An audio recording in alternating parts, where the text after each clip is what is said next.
Hello Whovians and welcome to my latest Doctor Who review, where today I review the second story of Doctor Who Series 7, which is Matt Smith's third and final season as the 11th Doctor. Dinosaurs on a Spaceship. This story was actually written by Chris Chibnall, who is the current Doctor Who showrunner, although not for much longer. Okay, Dinosaurs on a Spaceship. The basic plot of this story is as follows. In 2367, the Indian Space Agency is on high alert as an unidentified spaceship hurtles towards the Earth. The Doctor assembles a team to investigate, including the legendary Queen Nefertiti, a big game hunter named Riddell, Amy, Rory, and Rory's father, Brian. Materializing about the mystery ship, they're surprised to find it populated by dinosaurs. With time running out before the ship is blasted out of the sky, the Doctor must confront a vicious criminal named Solomon, as the lives of his companions and the dinosaurs hang in the balance. Okay, Dinosaurs on a Spaceship. Well, this is a vast improvement over the previous few stories, actually. You know, it's really sad to look at my Matt Smith playlist and realise that I've done 4 rants in a row. I mean, I didn't want to, but that's just the way I think of the stories, sadly. But thankfully, we're on to much better territory with this story. Is it perfect? No.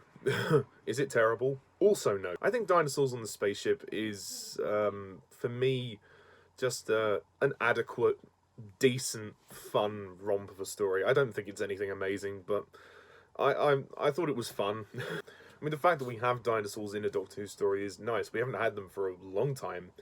Well, I mean, this story is certainly a better story than Invasion of the Dinosaurs. God, that story is terrible. And the dinosaurs are mostly CGI. There's the odd practical effect here and there, but it's mostly CG. And the CG hasn't aged particularly well. I mean, considering it's on a TV budget, I do forgive them somewhat, but it is obvious that it's CGI. But, you know, it's kind of nice to see dinosaurs, you know, on a visual level. Story, for me, was a bit kind of like, what? Like, I was sitting there trying to take it in, and I just didn't find the villain's plan to be particularly engaging. I honestly have forgotten half of what Solomon's plan was. Obviously, he had the dinosaurs in the ship, and then he wants the Queen somehow, and yeah, I don't know, it sort of went out of my head.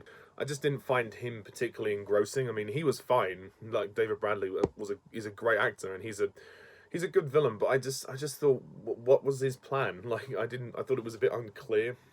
They could have made it a little bit clearer. Like, he has that scene where he talks to the Doctor, and I promise you, I was sitting there watching it, paying attention, and maybe I've missed something, but I thought, what's going on here? So elements of the story are a little bit unclear. Also, I think the first act of the story is a bit slow. It takes a while for the story to kick into gear. They're just having fun.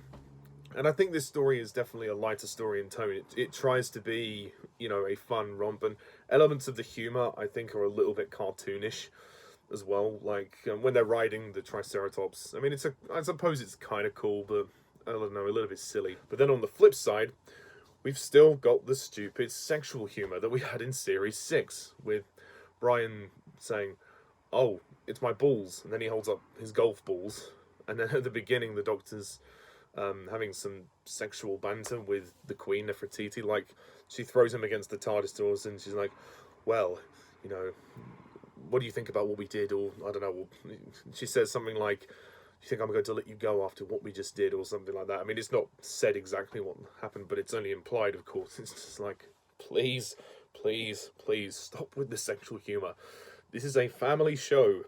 Please. But I can't deny, I had fun watching it, and I thought that it was relentlessly charming, and I think that's what sets this apart from the previous few stories, at least. And the inclusion of Brian Williams, played by Mark Williams, as Rory's dad, I thought he was a nice addition to the story. I mean, he provides a lot of the comedy, and I like his inclusion in the narrative here, and it's nice when him and Rory pilot the ship at the end, you know, being father and son, because of their genetic codes matching. And it was nice that the story called back to the Hungry Earth and Cold Blood with the Silurians. So this almost felt like a bit of a sequel to that, which was nice. I mean, obviously Chris Chibnall wrote that story as well, so I can see why he chose to do what he did. The production design is cool. I think it looks decent, and the CG is okay for what it is.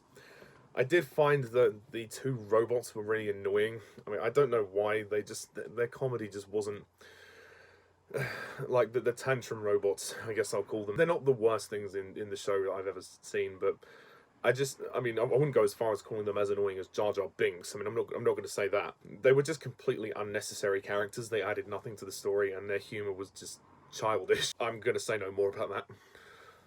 I think the acting is really good. Like I said, Solomon, played by David Bradley, is really good, and obviously David Bradley is known for playing William Hartnell, and he will come back to the show again to play William Hartnell, and he's been involved with the show quite a few times, and this is a nice inclusion for him. The performance by Matt Smith as the Doctor is really good. He's having a lot of fun this time, and they're definitely drawing in on Amy and Rory's exit, which is up and coming.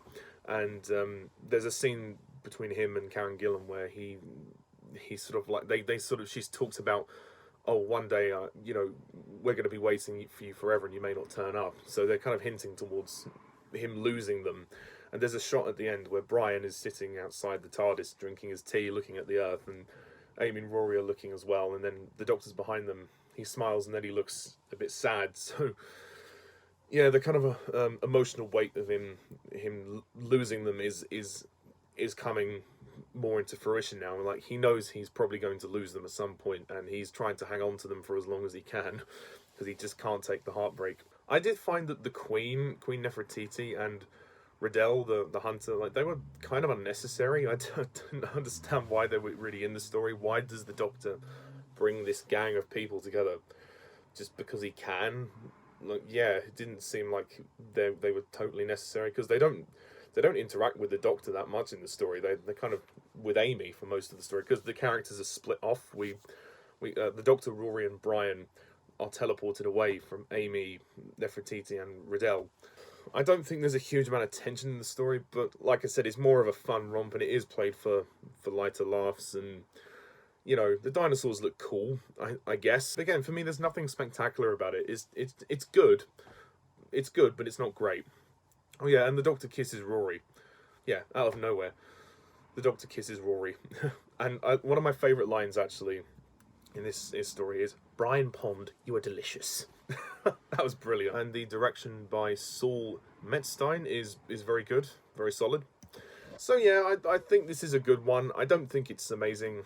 I wouldn't rush back to it, but it is one of the more fun Matt Smith Doctor Who stories. So with that being said, I'm going to give Dinosaurs and a Spaceship 7 out of 10.